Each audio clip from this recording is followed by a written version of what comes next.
So you've started this newsletter called So You Want to Work in Platform, and you've Yeah. grown it from 0 to just almost 4,000 followers. And so I find it just astounding. And you've done it in a short amount of time. So dive in and kind of share about that, because this is kind of what I want to focus on, the power of a newsletter, why it's important. You've told me this from the very beginning. I kind of suck at it. I've got to get better at it. That's my goal for 2026.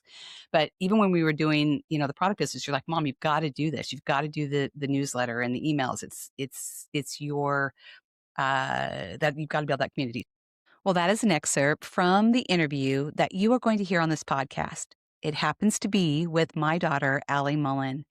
And it goes down as another one of my very favorite podcast interviews that I've ever done. And you'll see why. It's for a variety of reasons.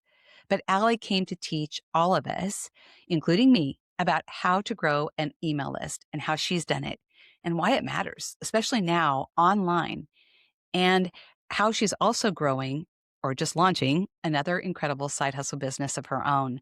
Bring your notes, maybe even listen it a few times, because Allie really delivers some powerful information that you can use today to help you grow your business and your email list. In this episode, I am both a student and a very proud mom, and you'll see why. It's a very warm and empowering episode that you're not going to want to miss.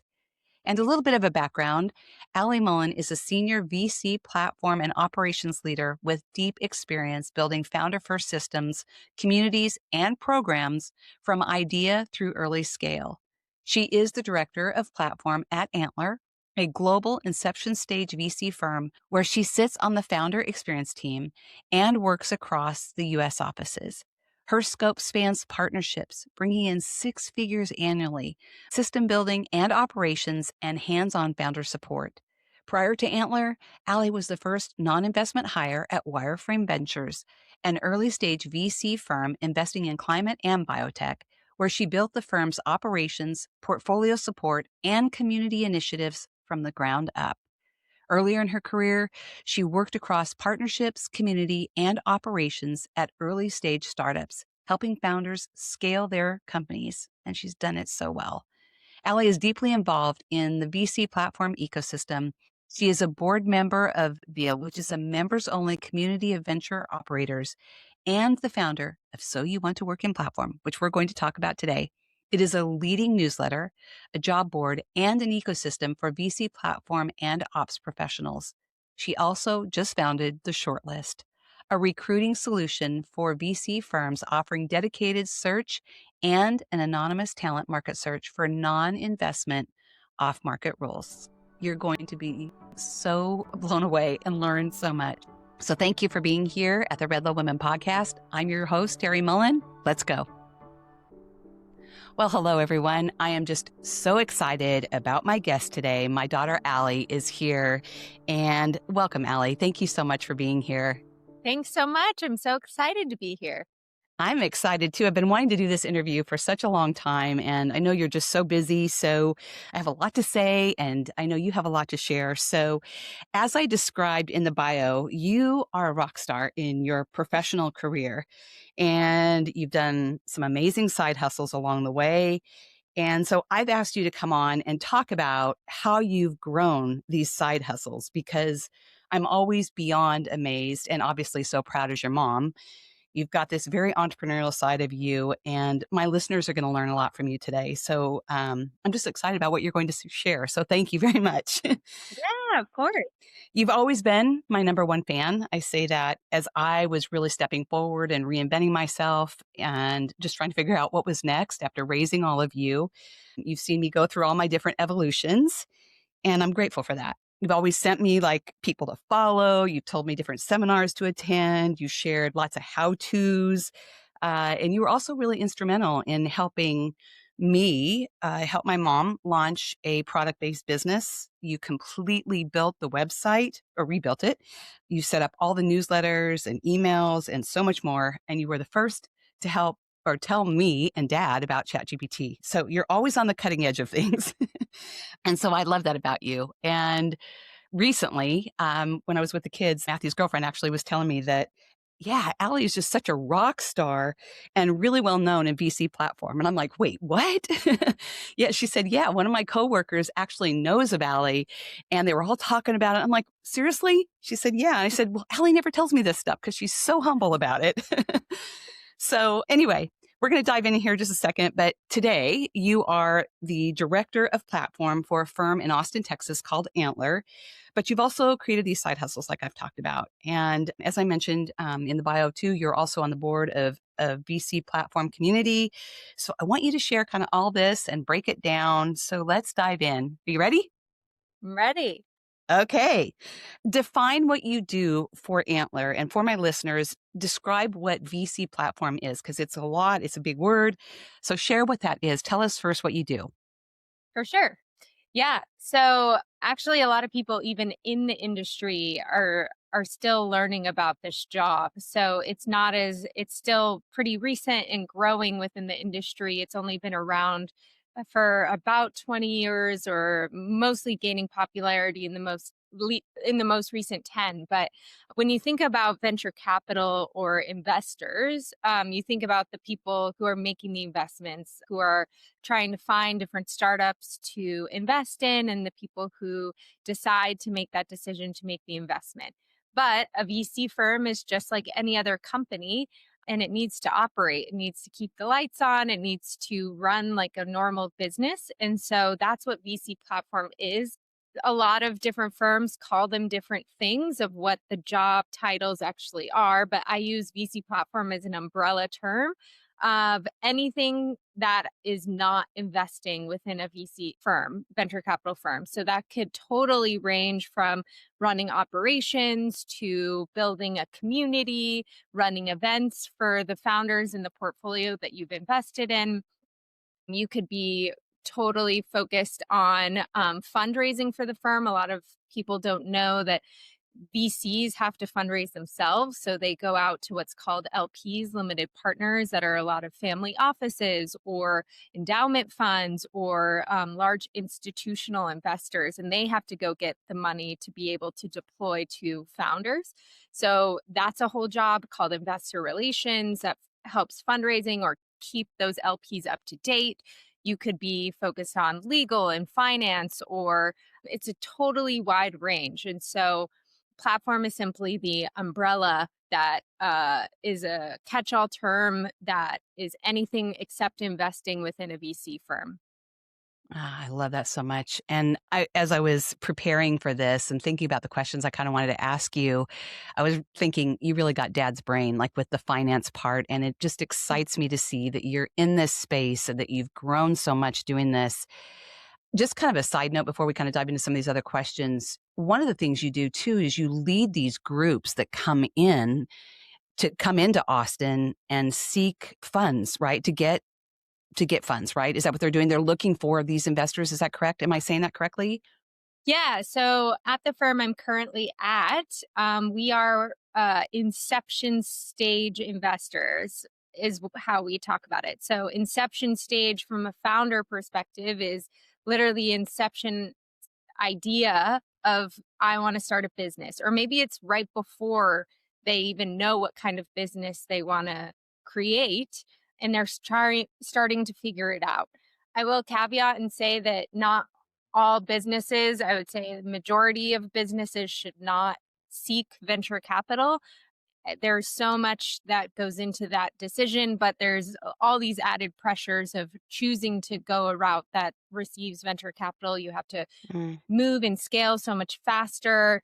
There's a lot of pressure. You give away ownership of your business, and for it to work and make sense, there has to be an exit at the end, whether you IPO or get acquired. So that is the only goal once you take venture capital money. So there is a difference between a small business and building at your own pace and keeping 100% ownership versus pursuing venture capital. So if a founder is interested in building a venture backable business, they come to Antler and start working with us.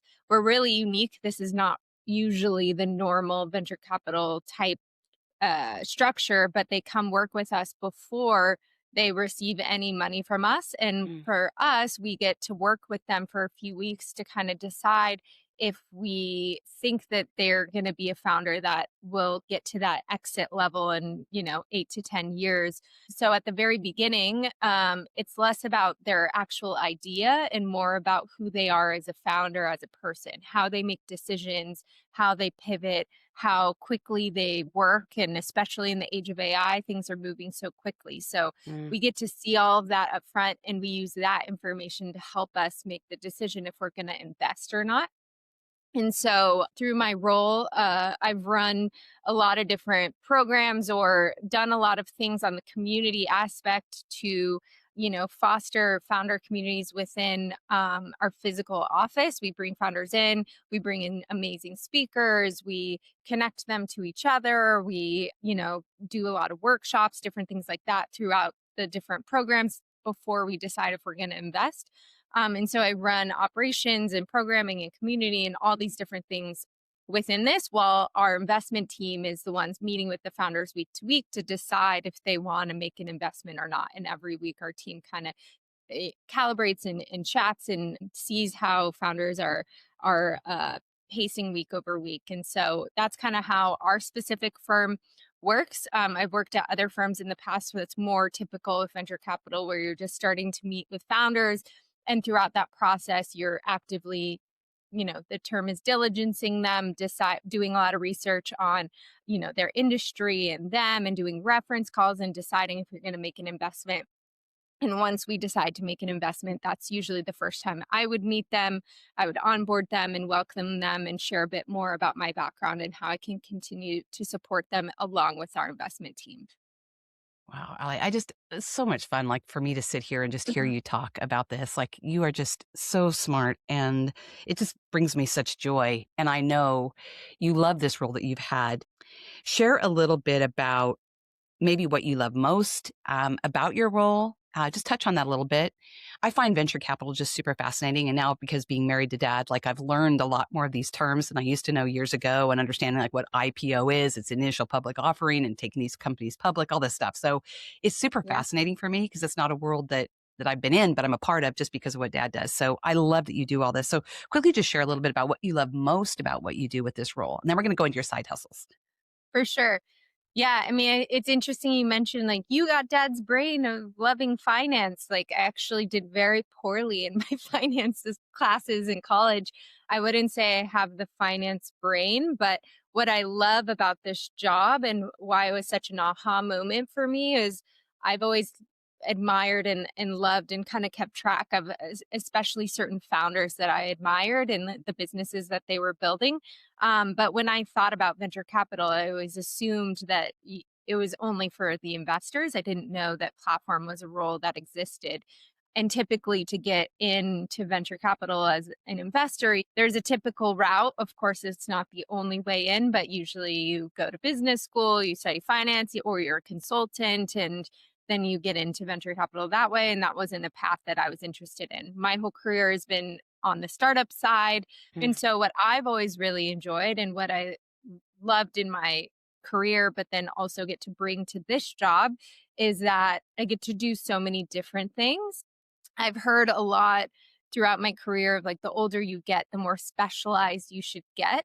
And that's definitely the case for a lot of different jobs, especially in corporate or larger companies where the older, more senior you get, the more focused and specialized you should be in certain things. But being an early hire, either at a startup or at a venture capital fund or whatever it may be, or founder, you're doing all the things. You're doing finance, operations, legal, choosing the tools, possibly hiring people, doing the marketing and the writing and everything. And so I like to do all of those different things. And so there's this like generalist versus specialist, and there's all these different really cool jobs where you get to be more of a generalist. And so I love doing that within a venture capital firm, working with so many amazing founders that are all mm, doing really cool things. And so I love being able to see all the different things that they're doing, be creative in how I solve problems and help support them or help our firm do things. And so it's just about creatively solving problems and being more efficient, whether that's with our time or how we figure things out, how we get in front of more founders who we could potentially invest in, or, how to better support them and make sure that they have a next step successful fundraise when they're raising their next round. So there's so many things that I could do within my job that help achieve different goals. It's almost like there's way too many things that I could be doing. It's just narrowing on the things that are most important that week, that month, that year, Mm. or whatever the focuses are of the firm. And so for me, kind of cliche, but what I love most is that every day is different. I get to really flex creative muscles and solve problems and build things, and then also working with the founders and seeing them achieve really amazing things. I love that. That's where you're a lot like me because I'm the same. I don't like anything to be the same. I like it to be different all the time. And so Yeah. that part of me, you're like me that way. I love that. Let's pivot just a little bit and Yeah. dive into your side hustles because Yeah. I just marvel at what you've done. Again, as I was making these notes, I was like, wow, way back when, even when we were launching the product business, you were doing a side hustle back then. It's always Mm. kind of been a part of what you've done. I think that's pretty phenomenal, Allie, really. I love it. So you've started this newsletter called So You Want to Work in Platform, and you've Yeah. grown it from 0 to just almost 4,000 followers. And so I find it just astounding. And you've done it in a short amount of time. So dive in and kind of share about that because this is kind of what I want to focus on, the power of a newsletter, why it's important. You've told me this from the very beginning. I kind of suck at it. I've got to get better at it. That's my goal for 2026. But even when we were doing, the product business, you're like, Mom, you've got to do this. You've got to do the newsletter and the emails. It's your that you've got to build that community. So dive in. I don't want to take it away from you, but share Yeah. how you've done it and why it's all important. Yeah, so I actually started I didn't mean to start a newsletter, but I just kind of ended up happening this way. I started as just Twitter threads. And so what I've built is all focused on jobs. So this is a very niche job in an already niche industry, VC platform, like within venture capital. So this is very niche. As I mentioned, had this huge light bulb moment when I discovered this job even existed. And I knew that it was all the things that I love to do. And I was really excited to have just found it. And everyone I've met who has this job I've made so many really good friends Mhm. because we're all just such similar personalities of just being super type A, but also being really creative and very much people, but also like anal. So I think Mm. it's a very specific kind of person, and we all found each other and are really driven and ambitious. And so I just felt excited when I discovered this whole group that I wish I knew about earlier. But so I just wanted to shine a light on these jobs. They're really hard to find. There was no one central place to find them.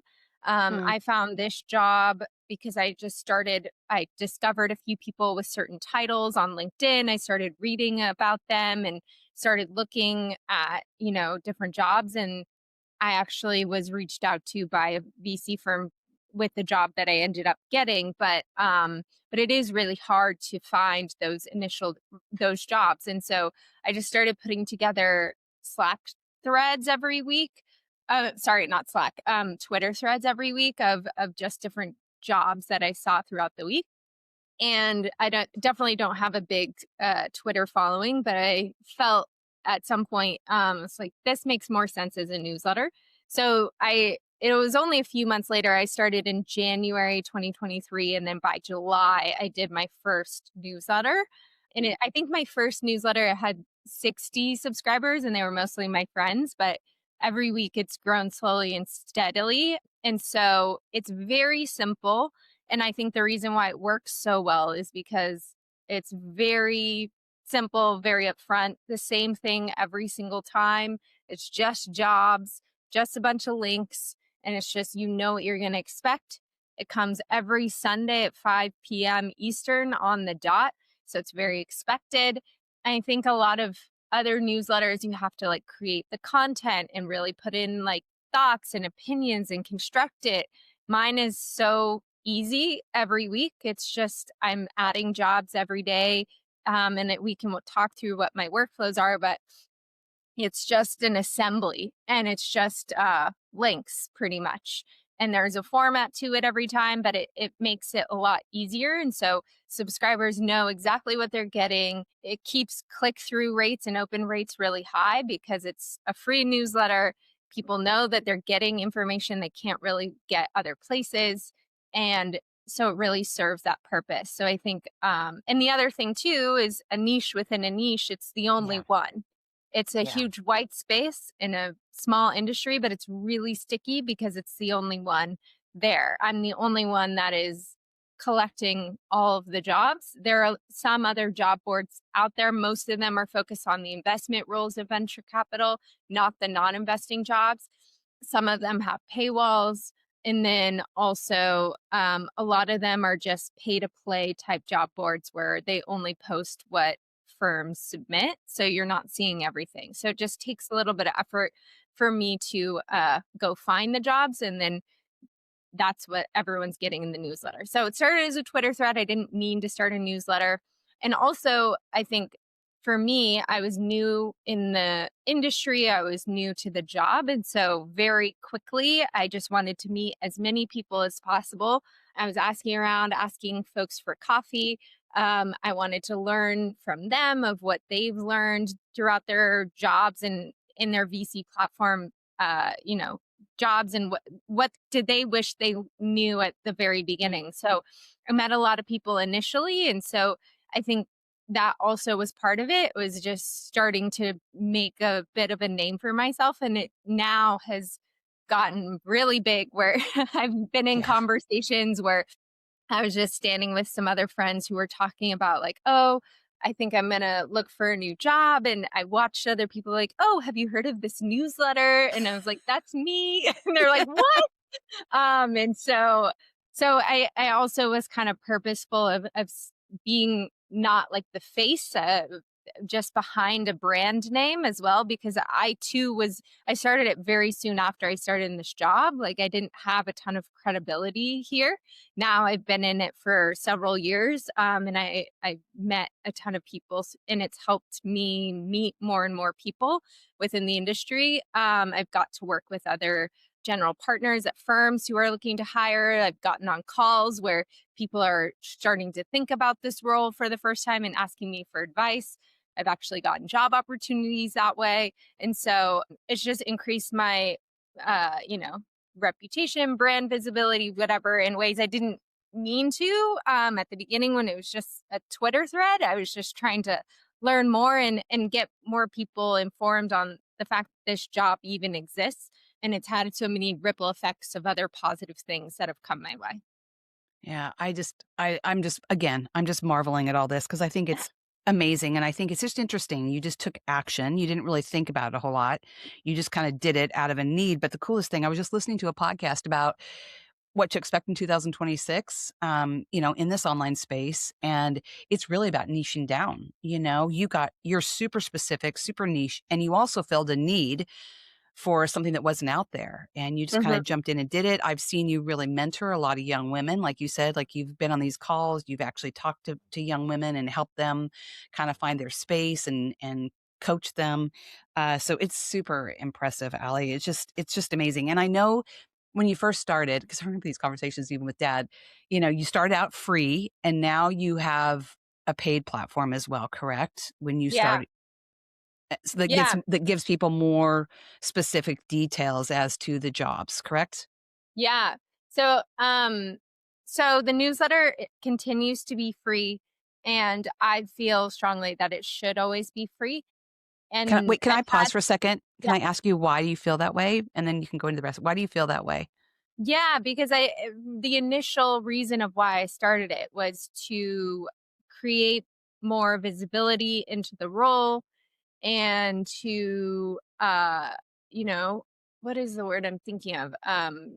Just like dismantle questions about it, like make it more visible, help people just like learn, they discover the job faster. People like me who are have all these certain skills that would be a great fit, being able to discover this job faster, easier. So I think that having it free, it's really helpful, and putting a price tag on it feels inauthentic to the reason why I started it. Mm, And so with that, I do spend a lot of time and effort on doing this. And so there are a lot of different ways that you can get paid for that. A lot of folks go partnerships, sponsorships route, which I've done in all of my jobs. I could do that very easily. However, I didn't want to be I wanted to make the most amount of money with the least amount of effort. And going the partnerships route, which I've done a couple, but the you have to get on calls and pitch and do recaps of this is the click-through rate and how can we make sure that you get more the next time and whatever. And I didn't want to feel as accountable for that.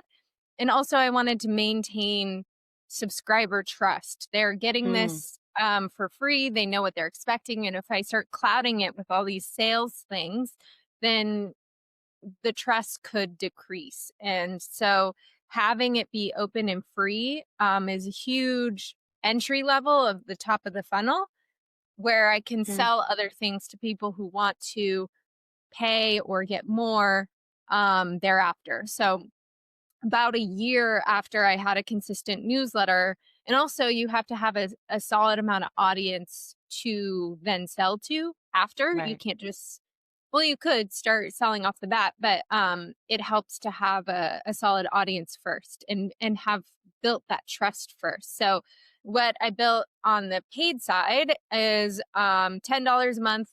You can access the job board live in real time instead of waiting for the drop every Sunday. I add new jobs every single day so they can go on whenever they want and see all the jobs that have been added that day, the last few days, etc.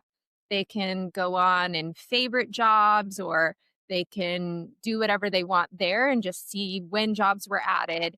There are actually an average between 5 to 12 jobs every week that are Wow. added during the week that already close by the time that it goes out on Sunday.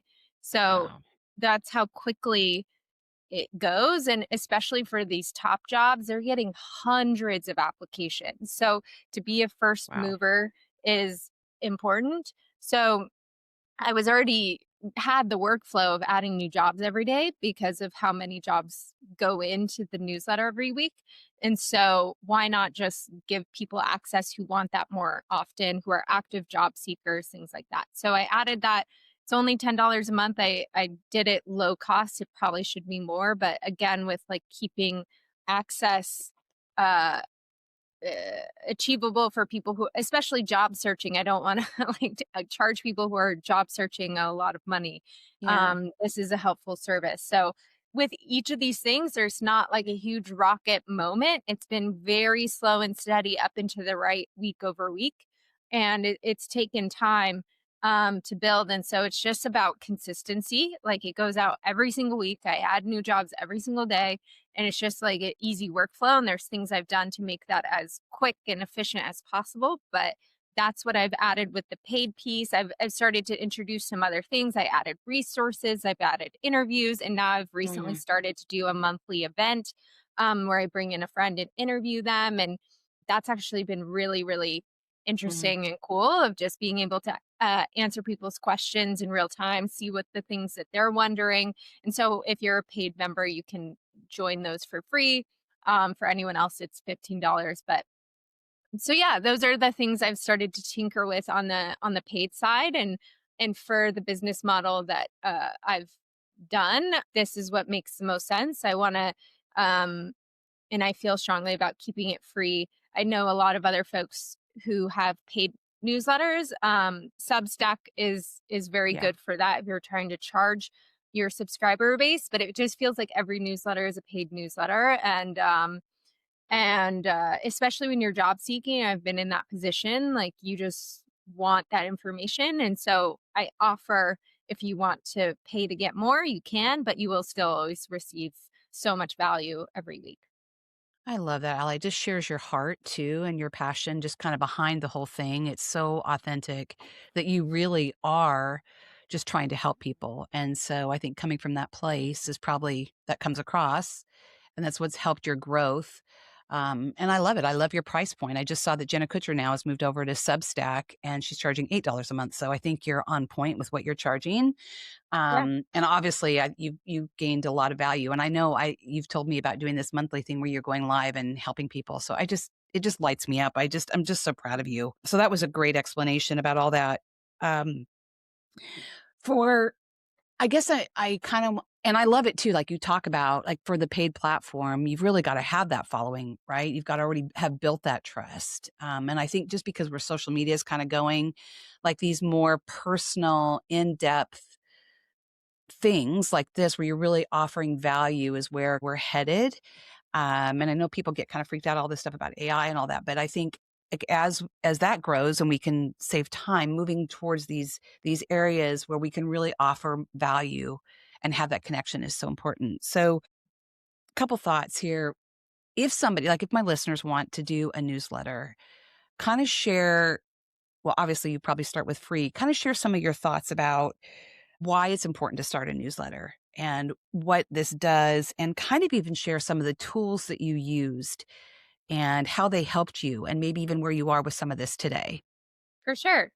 I think a newsletter is super important because it's an owned audience. So when you're only relying on social media, you're relying on Instagram, you're relying on Facebook, you're relying on all these other platforms who actually own the audience for you. And we've seen so many, certain days where full businesses fully rely on TikTok or Instagram for their sales, et cetera. And when those platforms go down for a day, they lose all their potential profit from that day. And so you need another way to reach your audience. And I think these additional social media platforms are only helpful and additive, but you should be mostly driving them to your newsletter because that's something you own. You own that email list, and it's a direct communication channel between you and your audience. And so I think through and I'm sure you've seen different social media platforms, the link in bio, et cetera. Like you should be collecting people's emails or some way for them to join your community or whatever it is, because that is if you're trying to build a following or an audience, that's something that you own. And Right. so that's why I think a newsletter is really important. But that being said, I don't think everyone needs to have a newsletter. Like you shouldn't be doing it for the sake of it. You should be doing it on purpose and Mm, serving a need. If your audience is not engaging, if you're not growing, if you're not having any clicks or open rate or anything, then that's a sign that you haven't found your thing yet. You need to be serving a need. right. And a newsletter is a one-way communication to an audience. And if you don't have an audience, then there's no point. So I think it's also equally important to find out what it is that you're telling them or what the purpose is that you're serving. There are so many newsletters out there. So, what are they going to get from yours that they're not going to get from other people? I've always loved newsletters, and I'm a quick subscriber and quick unsubscriber when I test out Mm, different newsletters. I have so many new emails every day, and I am constantly auditing what are the ones that I'm actually clicking and reading. And if I yeah. don't, then I unsubscribe because it just clouds my inbox. And so Mm, I love seeing which are the ones that are helpful versus ones that are just adding noise. And so right. you do need to be serving a purpose for your audience's inbox of like, why would they click and open this? What are they getting in as a gift of being a subscriber? And for my newsletter, it's very clear. Potential Right. jobs. I mean, that says if you're looking for jobs or just curious about jobs or whatever, why would you not uh, get that. And so it's a very clear need and no one else is serving this specific niche. And so, yeah, the trade off is very clear. But for more like long form or whatever it may be, maybe Yeah. you're just really great at curating links, or maybe you have a really distinct point of view on a specific topic, or you have insight, or you have access to really amazing people that you can interview that you want your audience will want to learn from. You just need something specific that your audience will care about. Um, so that's That the is all amazing, by the way. You just dropped some really powerful information. Really oh, great, Allie. Really great. and the other thing I'll say with that as a caveat is also consistency. Like it might don't feel like you need the pressure of having it all worked out in the first one. I think keep trying and seeing what is working, what's not, and be iterating on that.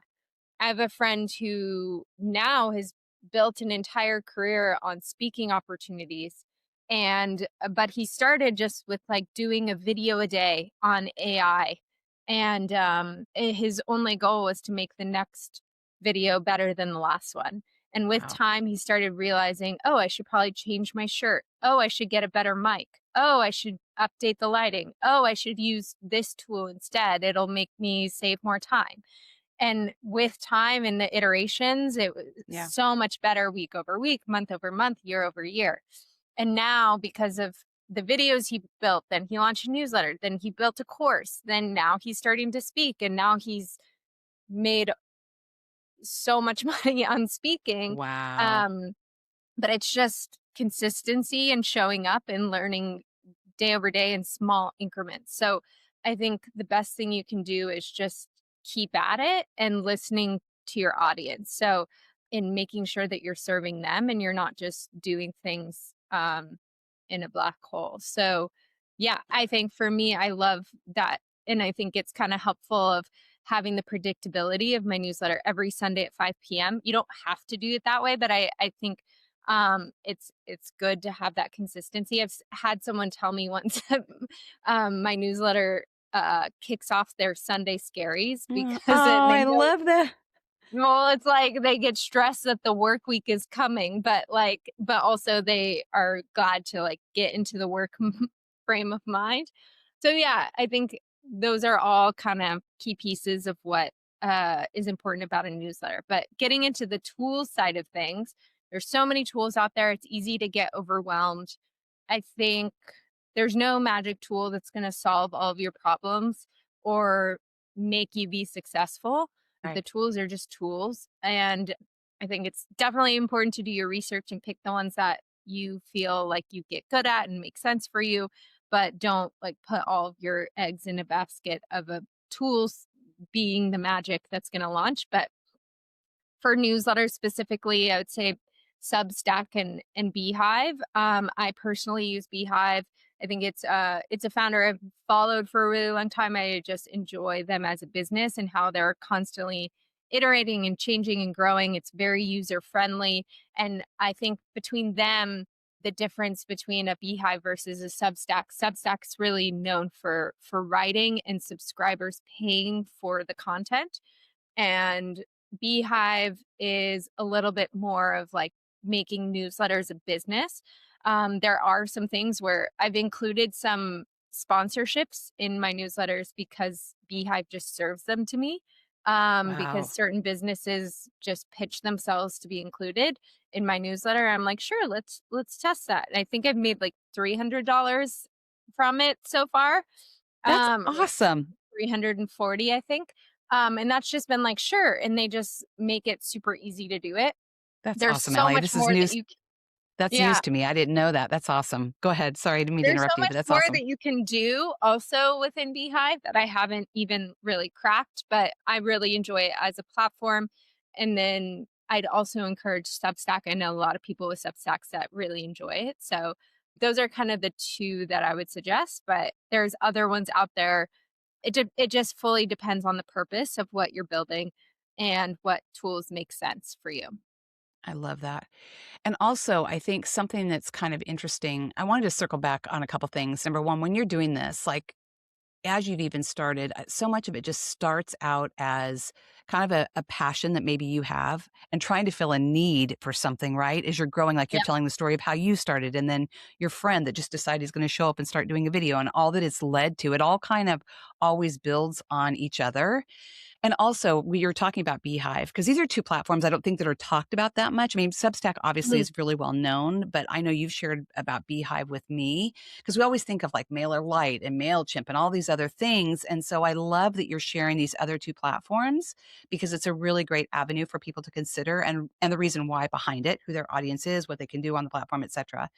And I also love that you said it's not, there's no tool out there that's the magic formula. You've even said that to me. Like it's not about the tool. It's about communicating with your audience and what your goal is, right? Um, but something just a light bulb went on when you were talking about Beehive recently, not that long ago, and I've shared this in other podcasts. You were Chat GPT recommended your newsletter to somebody, Ugh, right? Like I yeah. just think that is so cool. And that was that kind of through Beehive. Did we talk about that or just Well, Beehive has some really great analytics tools where you can see where people come from, what their subscriber source is. And so I think it's only been one so far, but I did see someone come in and subscribe that through a ChatGPT recommendation. So that's always really cool. The data, I'm sure most newsletter platforms provide some good analytics on your subscribers, and there's so much more I could be doing there, but there's a lot of really great stuff analyzing where your audience is, who they are, and a lot of this. I only collect an email. If you do more onboarding of understanding their age or whatever, you could get more insight. But yeah, Beehive has I am sure most tools you can see mm, where the people are coming from to subscribe, and so that's always interesting. Yeah, I think that that's the direction of where we're going for sure. of more GPT recommendations. Yeah. For sure. Just you've touched on a little bit about your click rate. Do you know what that is do you want to share that, what that is off the top of what is your click rate? I think it's pretty exciting to hear that. Yeah. Yeah. The open rate is close to 80 and the click Wow. through rate is close to 30%. Wow, And it's Allie. really high because it's jobs. It's why would Mm, you not open this? It's free jobs on a platform that you didn't know the week before. And if any of the jobs are interesting, why wouldn't you click and read the job description? So it's very simple and straightforward, but it is extremely far above the average for newsletters. And that's why it's maintained really high stats because of what it's giving is a very helpful free service to people. and I think that's really a takeaway even for me here. Like, we don't wanna just contribute, like you said, and be part of the noise, just another newsletter. What is it? What can you do to go far above to really offer value, to meet a need, not to listen and watch what everybody else is doing, but to really pay attention to who your audience is and how you can really serve them, which is what you've done Yeah. with this, which is amazing. Yeah. Is there anything else you wanna say about the newsletter? Have we covered everything? Because I mean, I really want my audience this year to pay attention to the value of this just because of where we're headed with social media. It's really important to niche down, to take ownership of your content, to really connect with people, to build that trust. So this is really important and something I'm really focusing on this year as well. So I just Yeah. appreciate you sharing. That's why I wanted you to come on here and talk about it. So thank you. Yeah. I'd say two things. One, I think, is your audience and your customer. So this is like taking some learnings from venture capital and we teach founders is the most important thing is customer discovery and knowing your customers.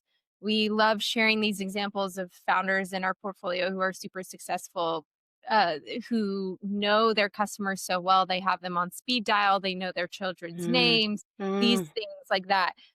Knowing your customers so well and being obsessed with solving problems for them, that's more of like a business mindset set, but you can really use that here. It's not helpful to just be feeling like you're talking to a wall, even though newsletter is a one-way communication. Knowing your audience, talking to them, getting feedback, getting thoughts. Hey, I'm trying this thing. What do you think? How did you? Thank you so much for being an early, subscriber. What's your feedback? I'd love to hear from you. What would be interesting for you? Things like that. So I think really doubling down in understanding your audience having some sort of two-way communication with them, whether that's at scale or just those early loyalists who are really sticky in using it, and making sure they have a good connection to you, you get feedback. That's where social media can be helpful because it is a dialogue. But even just seeing the people who sign up and sending them a direct note of like, hey, thanks so much for being an early believer. Like, I'd love to make sure to help you.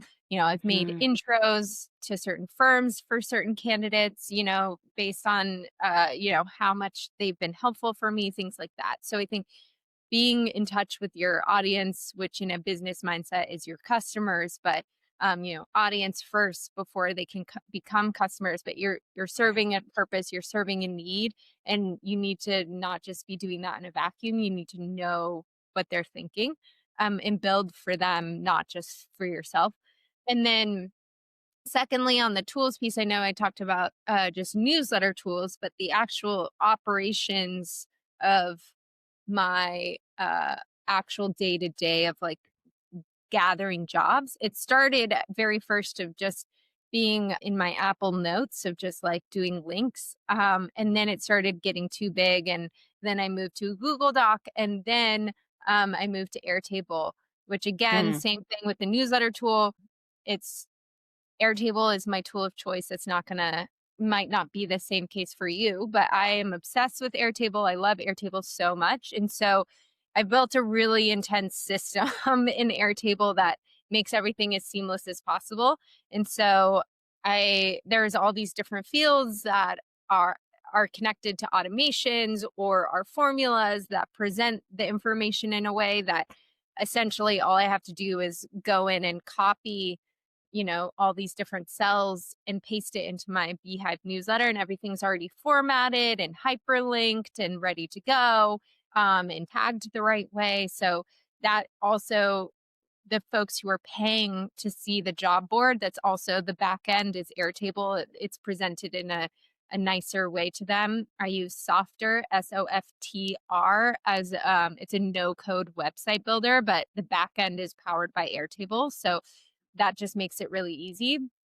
And then I use AI tools all the time, ChatGPT on just like if I'm writing a blurb or whatever, but I've used and relied on ChatGPT or other AI tools on helping me think through like, oh, what would make sense for if I were to launch this, or how would I write this web page, and what's the UX that would make sense, or things like that.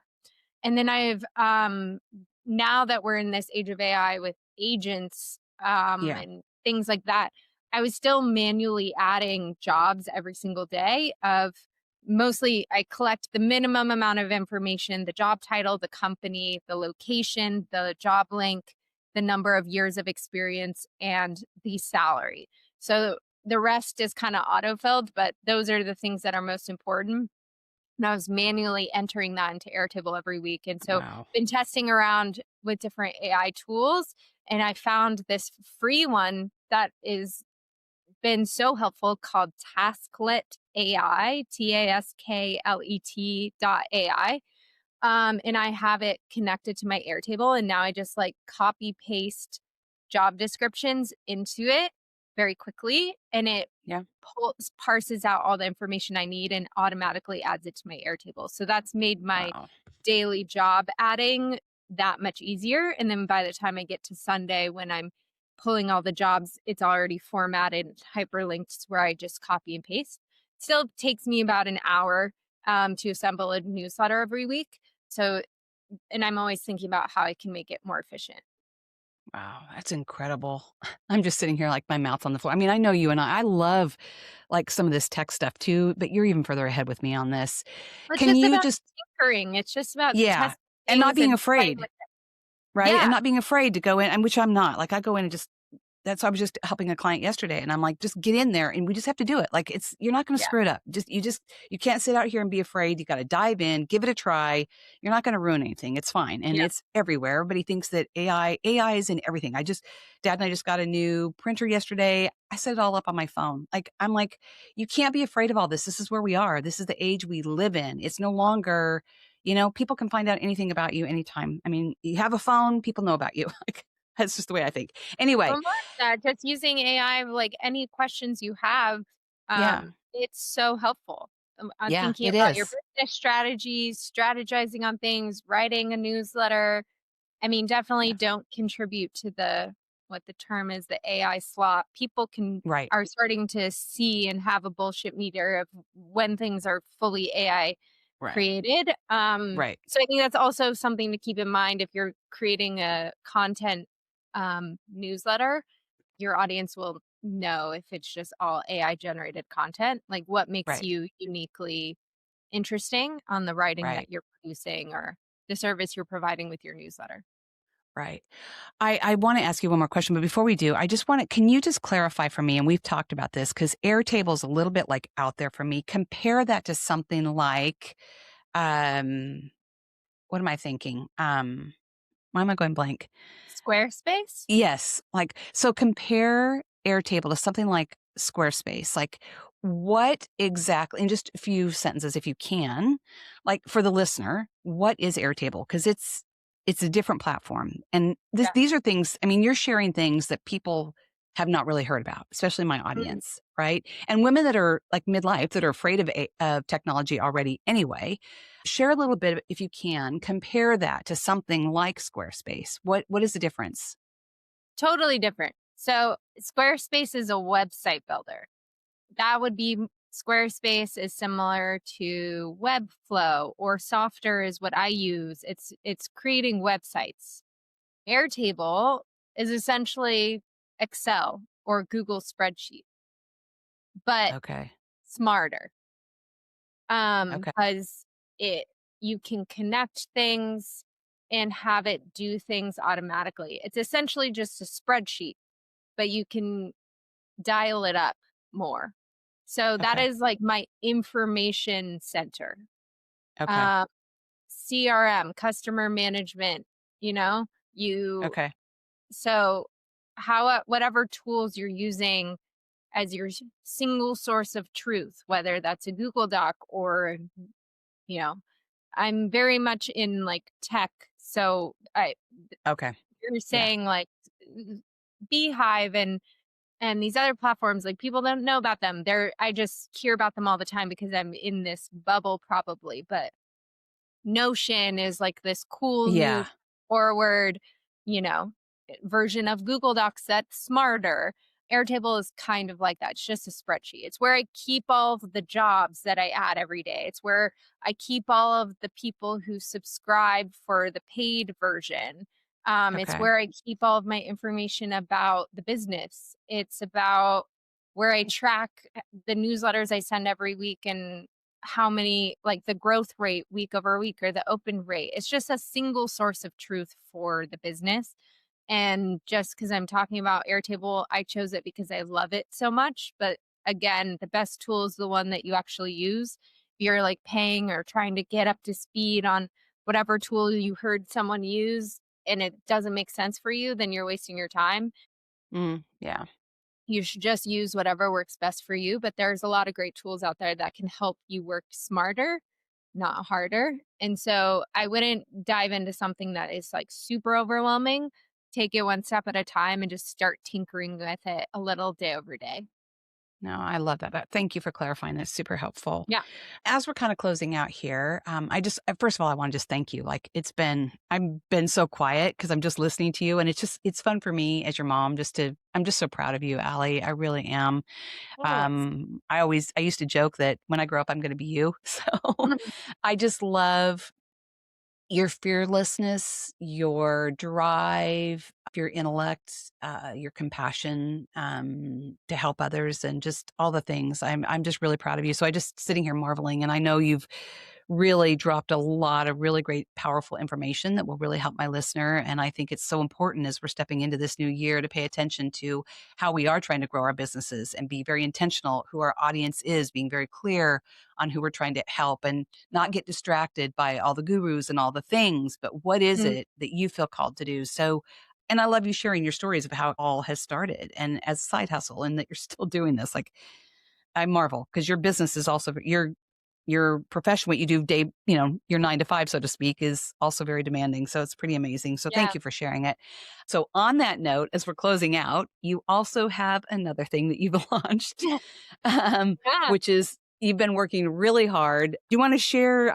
I don't know how much you feel like you want to share about that, but this Yeah. is also just super cool that you're doing. So do you want to Yeah. share a little bit about that? I'm just really proud of you for it. So dive on Yeah. Yeah. in.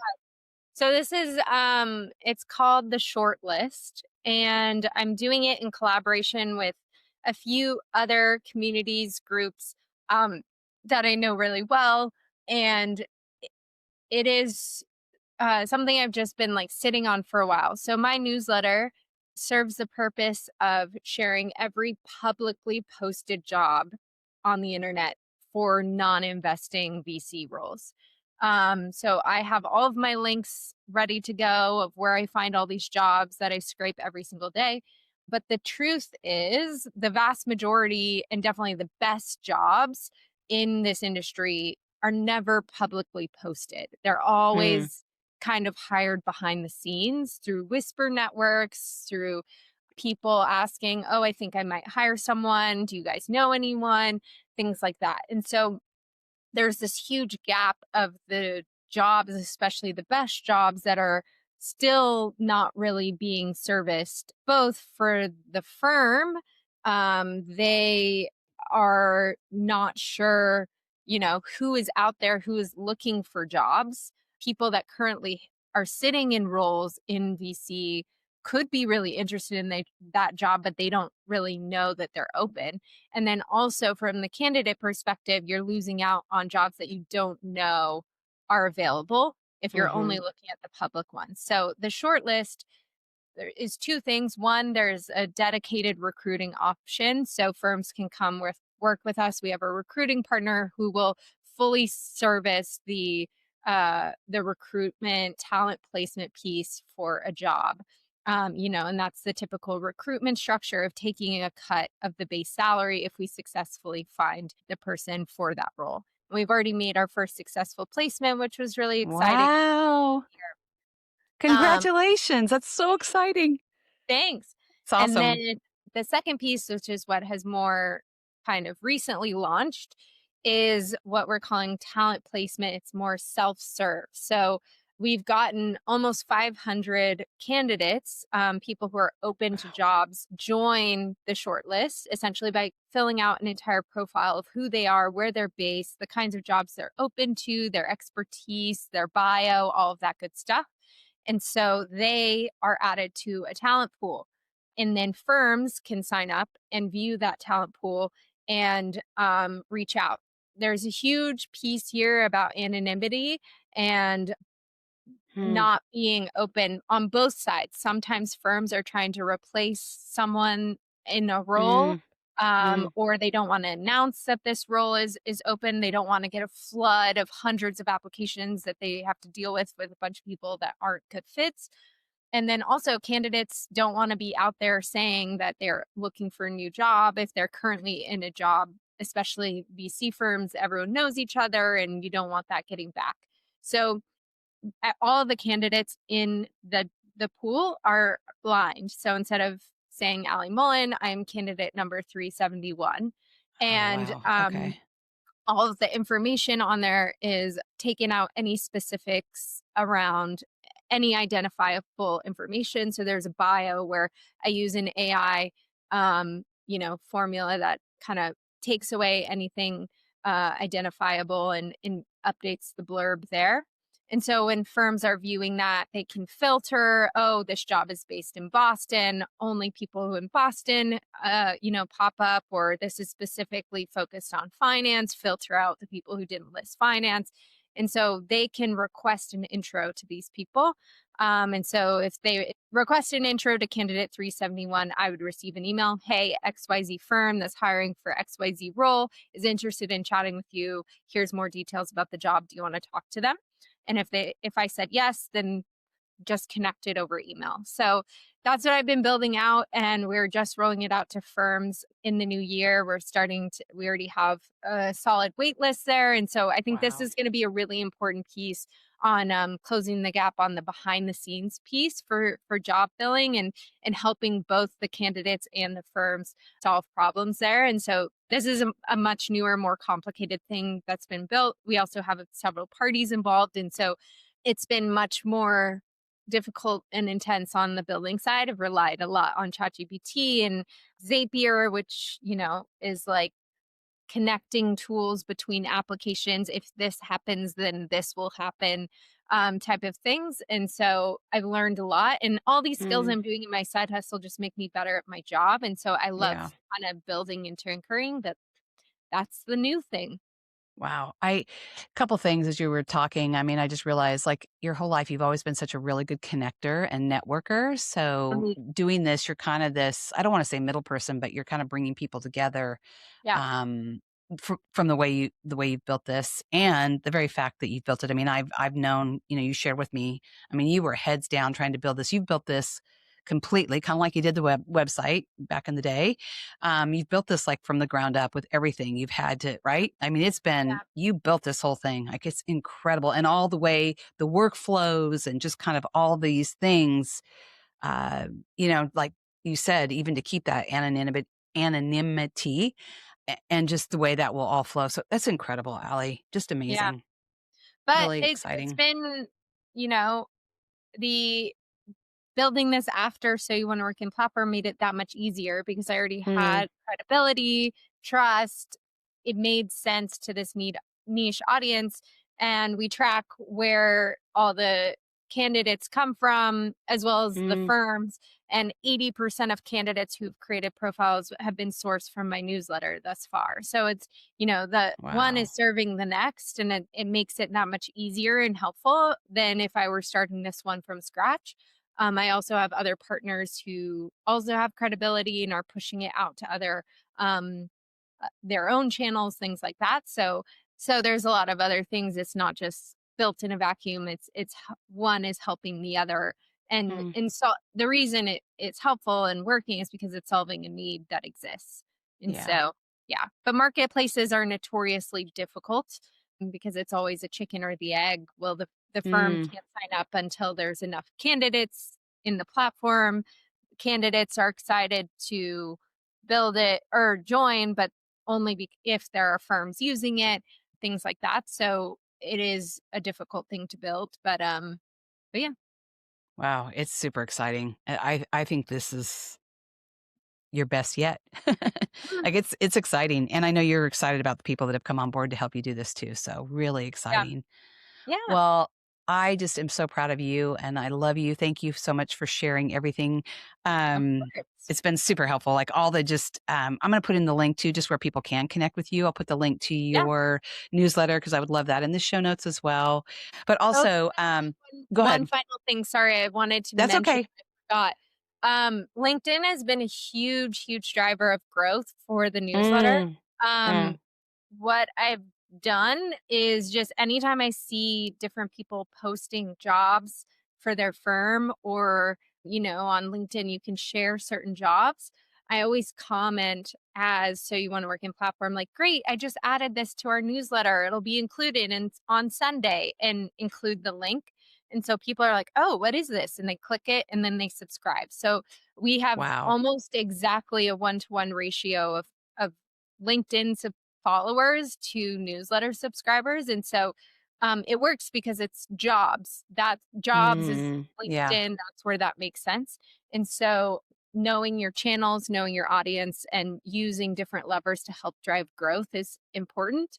I obviously go through every morning and add new jobs, but then throughout the day, if I'm on LinkedIn anyway, sometimes I just see things, and it's a very quick way to get visibility and drive new subscribers. So wanted to Wow. make sure to include that as well. Well, I love that you touched on that because I'm really trying to dive into LinkedIn as well. It's been a little bit intimidating for me as I've been very open about sharing, but it's just become a great community and platform. I met some amazing people on there as well. So just quickly, I mean, you've given so much information. So when you're doing LinkedIn, I mean, you respond as yourself. I've seen that, but you also respond then as So You Want to Platform, right? Yeah, I mostly always there's different personas. Like when I'm commenting on as me, I don't usually interact with other job posts as much. Okay. It's just under the LinkedIn company account of So You Want to Work in Platform. And I always like it and comment. And people like following the So You Want to Work in Platform on LinkedIn because they'll see that I commented something and they'll see it on their own newsfeed. Oh, this could be an interesting job for them. And so again, like it makes sense because LinkedIn is where people post jobs, it's Yeah. professional community, things like that. So just because it works for me doesn't mean it's going to work for you. Again, Yeah. get it. The most important thing is to know your audience, where they're spending time and the Right. kinds of content you're producing, where that makes the most sense. And I'm sure there's other channels that I'm missing out on, but I'm just again, what's the least amount of effort where I can make the the most amount of money? Yeah. These are the things that I've kind of tested. And a term, your financial term, what is your ROI, your return on your Yeah. investment of time and money? So thank you. That's just super helpful. And I think anybody that's, trying to go on LinkedIn and do this, that's great insight. And I'm so glad. It's just fun for me to hear all this. Like you're such an inspiration. You've done, I've just seen you build this and grow this from the very beginning, from the inception. And so just to see the rapid growth in these last couple of years with this has been phenomenal. Your growth has been exponential, Allie. It's been like it's just taken off. And I think it speaks to your passion. I remember when Dad and I met you in San Diego, you flew out for one of these groups that you're a part of, your VC platform groups that you're a part of and on the board of, and just your whole being, like you were just lit up. Mm, Like from the very beginning, you're talking about these are your people. And I think for all of us, we just have to keep moving forward and finding these places where we belong and where we feel seen and where we feel heard. yeah. And you've done that at your age, now. And I'm just so proud of you. You've got wonderful things ahead. And so thank you for sharing Thanks. you, for being you, for stepping. I always say that you step into a room and just light it up. And you've done that Mhm. here today too. So thank you. I want one final question that I always ask Yeah. everybody. Tell us something, a fun fact about yourself that maybe Oh, someone doesn't know, or just something that you want to share. oh man, I should have come more prepared with this one. Oh, sorry. It's Um, okay. no, uh, I don't know, kind of a recent one. This kind of, I'll tie it into this whole larger topic of this, but this year I was invited by Airtable as one of their MVPs, their That's MVP community. And so like part of the because I'm just a super user and we get like first look on tools or Q&As with their senior leadership and things like that. So that's more of like a professional fun fact, but I think just how much I've talked about loving Airtable, that was a fun accolade to receive this year. That's awesome, Allie. I mean, these are the things I don't even know. Like you're just so humble about it. So that's amazing. I think for me, my biggest takeaway, not only what you've talked about, like how to grow a newsletter and how to do these things, not to be afraid of the tools, just to dive in, but also just to continue to follow, I'm going to say the breadcrumbs Mm, and where they lead. And don't be afraid, dive in, try things, see what lands, see what works for you. There's no magic tool. It's what works for you yeah. and how you use it. Just like for me, like similarly being here on Riverside, as you know, I started podcasting just because I wanted just to talk to women and I don't know, just started kind of innocently and naively and didn't even have all the tools back in the day. I was in my car with my phone. And now, Riverside sponsors the podcast and it's such an Thank amazing community to be a part of. And I'm like, I found my people. So Yeah. anyway, I get it. So I love you. Thank you just for being you. Glad you were born. uh, I love you very much. Thank you for being here and just sharing who you are and inspiring women of all ages with what you're doing. So Yeah. any I look parting words? I don't know. I think the space you're creating is really important. Even being in venture, I've seen so much around midlife women, Mm, businesses being created, midlife women starting businesses, having this kind of like second part of life resurgence. And so I think I would just encourage everyone to um, be excited about that, mm. connect with each other, and don't be intimidated by tools. I think everyone sees other people's success, but it really is like even with this newsletter, it's a very slow and steady week over week growth.